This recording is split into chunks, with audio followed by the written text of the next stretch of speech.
ಎಲ್ಲರಿಗೂ ನಮಸ್ಕಾರ. ಶ್ರೀ ಕನ್ಯಕಾ ಪರಮೇಶ್ವರಿ ಪುರಾಣ ಅಧ್ಯಾಯ 46.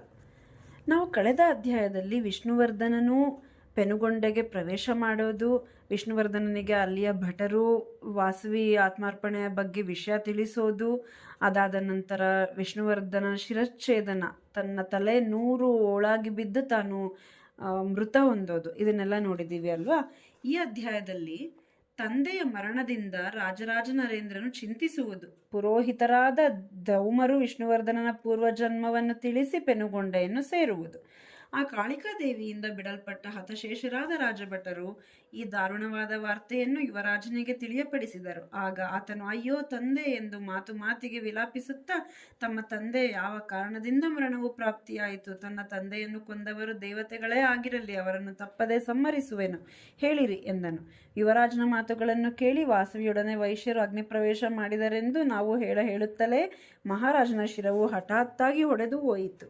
ಆಗ ಮಹಾಭಯಂಕರವೂ ಕೋರೆಗಳಿಂದ ಕೂಡಿದ ಕರಾಳ ಮುಖವುಳ್ಳದ್ದೂ ಬೀಭತ್ಸಕರವೂ ಶೂರರೂಪಿಯೂ ಆದ ಒಂದು ಮಹಾಶಕ್ತಿಯು ಸೈನ್ಯವನ್ನು ಪ್ರವೇಶಿಸಿ ವಿಶೇಷವಾಗಿ ವಿಜೃಂಭಿಸಿ ಕ್ಷಣಕಾಲದಲ್ಲಿ ಸರ್ವವನ್ನು ಭಸ್ಮ ಮಾಡಿತು. ಆ ಶಕ್ತಿಯ ವಿಕಟಾಟ್ಟಹಾಸವನ್ನು ಕೇಳಿದ ಮಾತ್ರವೇ ಈಶ್ವರ ನೇತ್ರಾಗ್ನಿ ಜ್ವಾಲೆಗಳಿಂದ ಭಸ್ಮರಾದ ಮನ್ಮಥನಂತೆ ಮಹಾರಾಜನನ್ನು ನೋಡಿ ಈ ಶಕ್ತಿಯ ಭಯಂಕರ ಧ್ವನಿಯನ್ನು ಕೇಳಿ ಮಿಕ್ಕ ಭಟರು ಬಿರುಗಾಳಿಯಿಂದ ಓಡಿಸಲ್ಪಟ್ಟ ಮೇಘಗಳಂತೆ ಓಡಿದರು.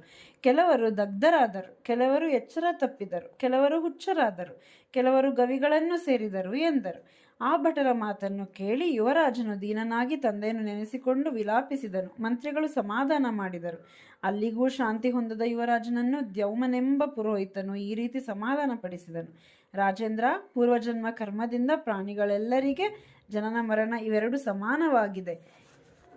ಇವು ಸ್ವಭಾವ ಸಿದ್ಧವಾದುದು. ಸದಾಚಾರಯುಕ್ತರೂ ಸತ್ಕಾರ್ಯ ಸಂಪನ್ನರೂ ಆದ ವೈಶ್ಯರನ್ನು ನಿಮ್ಮ ತಂದೆ ಬಾಧಿಸಿದನು.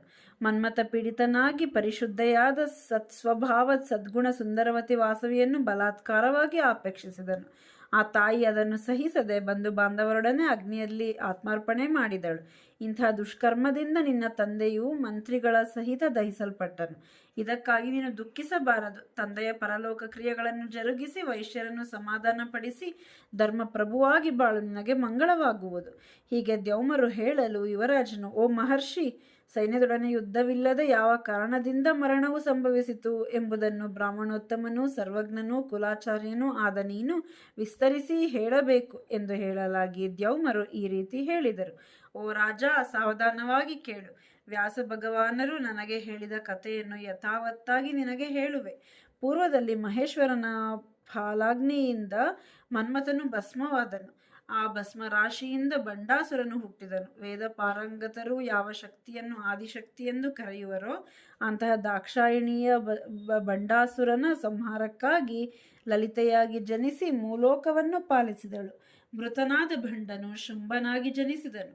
ಮತ್ತೆ ಲಲಿತೆಯು ಚಂಡಿಕಾದೇವಿಯ ರೂಪವನ್ನೆತ್ತಿ ಶುಂಭನನ್ನು ವಧಿಸಿ ದೇವತೆಗಳಿಗೆ ಯಜ್ಞ ಭಾಗಗಳು ದೊರೆಯುವಂತೆ ಮಾಡಿದಳು. ಅನಂತರ ಮೃತನಾದ ಶುಂಭನು ಗಂಧರ್ವನಾಗಿ ಹುಟ್ಟಿ ಭಕ್ತಿಯಿಂದ ದೇವಿಯನ್ನು ಆರಾಧಿಸಿ ದೇವಿ ಲೋಕವಾಸವನ್ನು ವರವಾಗಿ ಕೇಳಿದನು. ಆಗ ದೇವಿಯು, ನೀನು ವಿಷ್ಣುವರ್ಧನ ರಾಜನ ರೂಪದಿಂದ ಮನುಷ್ಯ ಜನ್ಮವನ್ನು ಪಡೆದು ನನ್ನನ್ನು ನೋಡಿ ಮೋಹಿಸಿ ನನ್ನಿಂದ ಹತವಾಗಿ ನನ್ನ ಸ್ಥಾನವನ್ನು ಪಡೆವೆ ಎಂದು ವರವನ್ನಿತ್ತಳು. ಆ ಗಂಧರ್ವನೇ ನಿನ್ನ ತಂದೆ ವಿಷ್ಣುವರ್ಧನ. ವೈಶ್ಯರಲ್ಲಿ ಕುಸುಮಶ್ರೇಷ್ಠಿಗೆ ಆ ತಾಯಿಯು ವಾಸವಿಯಾಗಿ ಜನಿಸಿದಳು. ಈ ವಾಸವಿಯನ್ನು ನೋಡಿ ಮೋಹಿಸಿದ ವಿಷ್ಣುವರ್ಧನನು ಆಕೆಯಿಂದ ಹತನಾಗಿ ದೇವಿ ಸ್ಥಾನವನ್ನು ಪಡೆದನು. ಕುಸುಮಶ್ರೇಷ್ಠಿಯು ಪೂರ್ವಜನ್ಮದಲ್ಲಿ ಸಮಾಧಿ ಎಂಬ ಹೆಸರಿನಲ್ಲಿ ದೇವಿಯನ್ನು ಆರಾಧಿಸಿದ್ದ ಕಾರಣ ಬಂಧು ವರ್ಗದವರೊಡನೆ ಕೈಲಾಸವನ್ನು ಸೇರಿದನು. ಹೀಗೆ ಪ್ರಸಿದ್ಧಳಾದ ಆ ದೇವಿಯೇ ವಿಷ್ಣು ಸಂಬಂಧವಾದ ಪರಾಶಕ್ತಿ. ಆ ಶಕ್ತಿಯ ಅಂಶದಿಂದ ಕೃತಯುಗದಲ್ಲಿ ರೇಣುಕೆ, ತ್ರೇತಾಯುಗದಲ್ಲಿ ವೇದವತಿ, ದ್ವಾಪರದಲ್ಲಿ ದ್ರೌಪದಿ ಜನಿಸಿದರು. ಈ ಅಂಶ ಸಂಭೂತರಾದ ಶಕ್ತಿಗಳು ಪ್ರಪಂಚವನ್ನು, ಪುರುಷರನ್ನು ಚೆನ್ನಾಗಿ ಪಾಲಿಸುತ್ತಿದ್ದಾರೆ. ಪ್ರಸಿದ್ಧವಾದ ಈ ಶಕ್ತಿ ಸಕಲ ಪ್ರಪಂಚ ಕದಿಕಳು ಸ್ವಾಧೀನವಲ್ಲಭೆಯೂ ಮಂಗಳವತೆಯೂ ಆಗಿದ್ದಾಳೆ. ಈಕೆಗೆ ಶರಣಾಗು, ನಿನ್ನ ವಂಶವನ್ನು ಕಾಪಾಡಿಕೊ. ಪೆನುಗೊಂಡೆಯಲ್ಲಿ ವೈಶ್ಯ ಸಮೂಹದ ಅತ್ಯಧಿಕ ಭಕ್ತಿಯಿಂದ ಅವರಿಗೆ ಸಾನ್ನಿಧ್ಯವನ್ನು ಪ್ರಸಾದಿಸಿ ಆ ದೇವಿ 7 ರಾತ್ರಿಗಳವರೆಗಿರುವಳು. ನೀನು ಆ ಮಹಾದೇವಿಯ ದರ್ಶನವನ್ನು ಪಡೆದು ಆಕೆಯ ಕೃಪೆಯಿಂದ ಸೌಭಾಗ್ಯವಂತನಾಗು. ಈ ಮಾತುಗಳನ್ನು ಕೇಳಿದ ರಾಜರಾಜ ನರೇಂದ್ರ ಭೂಪತಿಯು ಪಿತೃಮರಣ ದುಃಖವನ್ನು ಮರೆತು ಮಂತ್ರಿಶ್ರೇಷ್ಠರೊಂದಿಗೂ ದ್ಯೌಮಾದಿ ಋಷಿಗಳೊಂದಿಗೂ ವೈಶ್ಯರನ್ನು ಸಮಾಧಾನ ಮಾಡುವುದಕ್ಕಾಗಿ ಪೆನುಗೊಂಡೆಗೆ ಪ್ರಯಾಣ ಮಾಡಲು ನಿಶ್ಚಯಿಸಿದನು.